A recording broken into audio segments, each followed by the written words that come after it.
নমস্কার সবাইকে।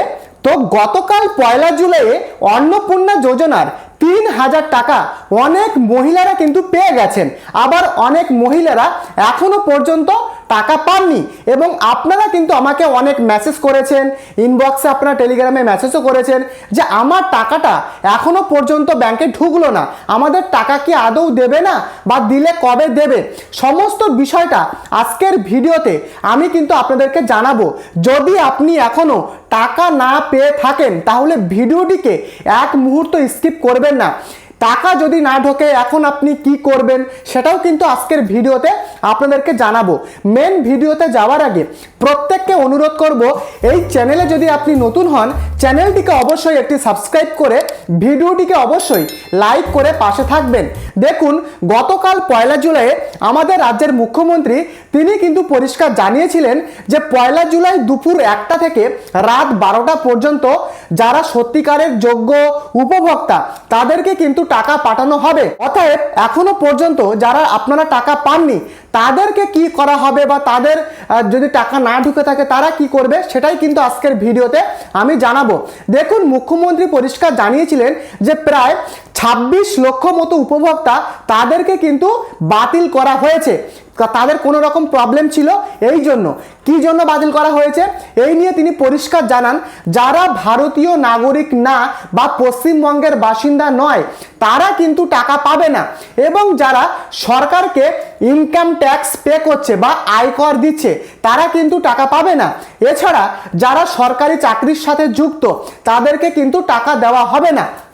এবারে প্রশ্ন, আপনারা তো সঠিকভাবে আবেদন করেছেন, তাহলে কেন আপনাদের টাকাটা ঢুকলো না? আপনারা তো সরকারকে ট্যাক্স দেন না বা আপনি কোনো চাকরি করেন না, তাহলে কেন আপনাদের টাকা ঢুকলো না? দেখুন, এত পরিমাণে যে টাকাটা তারা পাঠাচ্ছে ফলে কিন্তু তাদের একটু সময়ও লাগছে। দেখুন, আজকের মধ্যে কিন্তু আপনাদের টাকা ঢুকে যাওয়ার সম্ভাবনা রয়েছে। আজ রাত সন্ধ্যা পর্যন্ত আপনারা ওয়েট করুন, আপনাদের টাকা কিন্তু ধাপে ধাপে ঢুকে যাবে। কারণ একসাথে অনেক মহিলা বা প্রচুর উপভোক্তার টাকা কিন্তু একসাথে পাঠানো তাদের পক্ষে হয়তো পসিবল হয়নি। অতএব আজকের দিনটা আপনারা ওয়েট করুন। যদি আপনি সঠিক উপভোক্তা হন, যদি আপনার ভোটার লিস্টে যদি আপনার নাম থাকে প্রথমত, দ্বিতীয়ত যদি আপনি ইনকাম ট্যাক্স সরকারকে পে না করেন তাহলে কিন্তু আপনি টাকাটা পাবেন। এছাড়া যদি আপনি কোনো রকম গভর্নমেন্ট চাকরির সাথে যুক্ত না হন, এই 3টে কারণ আপনার সাথে যদি না হয় তাহলে কিন্তু আপনারা টাকা পাবেন। এবারে প্রশ্ন, তারপরেও যদি আপনাদের টাকা না ঢোকে তাহলে আপনারা কি করবেন? দেখুন, এই বিষয়ে আমি বলতে পারি আপনারা আরও 2 থেকে 3 দিন আপনারা আরও ওয়েট করে যান, কারণ টাকা কিন্তু ঢুকে যাবে। আবার দেখুন, আমি আপনাদেরকে জানাই এক্ষেত্রে কিন্তু অনেক জায়গায় দেখা যাচ্ছে যে টাকা কিন্তু ঢুকে যাচ্ছে কিন্তু মেসেজ ফোনে দেখাচ্ছে না। তো আমি আপনাদেরকে একবার বলতে পারি, আপনি আপনার ব্যাংক স্টেটমেন্টে একবার চেক করুন, নতুবা ব্যাংকে বা কোনো সিএসপিতে গিয়ে আপনার ব্যাংক স্টেটমেন্টটা চেক করুন। হয়তো আপনার টাকা ঢুকে গেছে কিন্তু আপনার ফোনে এসএমএস এখনো পর্যন্ত আসেনি।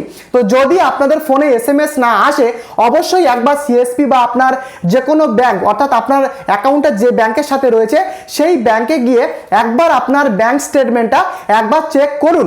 যদি টাকা না ঢোকে আমি আপনাদেরকে বলতে পারি, আপনি যেখানে ফর্ম জমা করেছিলেন পঞ্চায়েত স্তর বা বিডিও স্তরে গিয়ে সেখানে আপনারা যাবেন এবং আপনার সেই অ্যাপ্লিকেশন করা যে আইডিটা, যে রিসিভ কপি, সেটা কিন্তু অবশ্যই সাথে করে নিয়ে যাবেন। যে কেন টাকা ঢোকেনি সেই সমস্ত আধিকারিকদের আপনারা বলবেন, তাহলে কিন্তু তারা আপনাদেরকে হেল্প করবে বা কি করতে হবে বা না করতে হবে তারা কিন্তু আপনাদেরকে পরিষ্কার জানিয়ে দেবে। অতএব আপনারা কোনো কথায় প্যানিক করবেন না, কারণ ইউটিউব বা ফেসবুকে প্রচুর ভুলভাল নিউজ কিন্তু ছড়ানো হচ্ছে। অতএব এই সমস্ত যদি আপনার টাকা যদি না ঢোকে আপনারা শেষ পর্যন্ত পঞ্চায়েত স্তর বা বিডিও স্তরে গিয়ে আপনি আপনার যে টাকা না ঢোকার কারণ সেটা তাদেরকে জানান, তারা আশা করি আপনাদের হেল্প করবে। তো এই কিন্তু অন্নপূর্ণা যোজনার পেমেন্ট স্ট্যাটাসের আপডেট। যদি ভিডিওটি ভালো লাগে প্রত্যেককে বলবো চ্যানেলটিকে সাবস্ক্রাইব করে দেবেন, ভিডিওটিকে লাইক করে দেবেন এবং এই ভিডিওটিকে যত পারেন আপনারা শেয়ার করুন। যারা এখনো পর্যন্ত টাকা পায়নি তারাও যেন জানতে পারে। দেখা হচ্ছে পরবর্তী ভিডিওতে। ধন্যবাদ।